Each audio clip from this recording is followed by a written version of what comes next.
A former finance minister says it is not the First Citizens Board who's responsible for the divestment of over 650,000 of the bank's shares to Philip Rahman. Mariano Brown, speaking on CTV's First Up this morning, said the divestment of the shares was actually the responsibility of a divestment secretariat and not the board.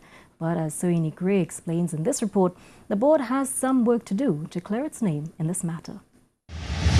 Former Finance Minister Mariano Brown says the sale of over 650,000 shares to ex-First Citizens Chief Risk Officer Philip Rahman happened because no one anticipated an event of that nature. The incident was made public after the shares were divested, and what it reveals, he says, is that First Citizens needs to bolster its declarative requirements for staff in all matters of finance, particularly in the sale of shares, even if they are sold through a third party, as what happened in this instance. It's unfortunate that in this particular instance, as an employee who clearly took advantage, if you want, of low employee demand to apply for a fairly significant number of shares. There should have been a flag, and the flag should have come within the organization itself with respect to what we would consider to be a declaration. He says the First Citizens Board needs to act more decisively in the matter to restore public confidence, because their current handling of the incident puts their credibility into question. Restoring public trust is also the concern of Trinidad and Tobago Transparency Institute. Chairman Derek Murray says TTTI wants the PricewaterhouseCoopers report on the sale to be made public.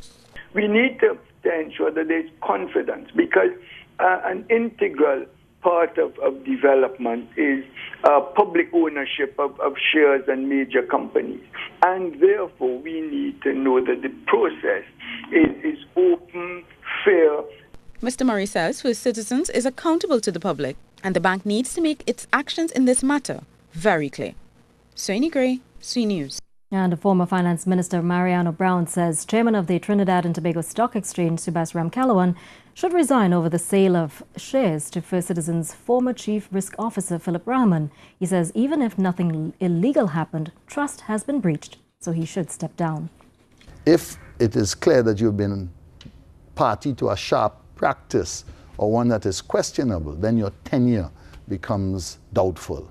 And in these circumstances, to ensure market confidence and the fact that we have some doubts about how this took place and how you facilitated the transaction, then he should go. He shouldn't wait a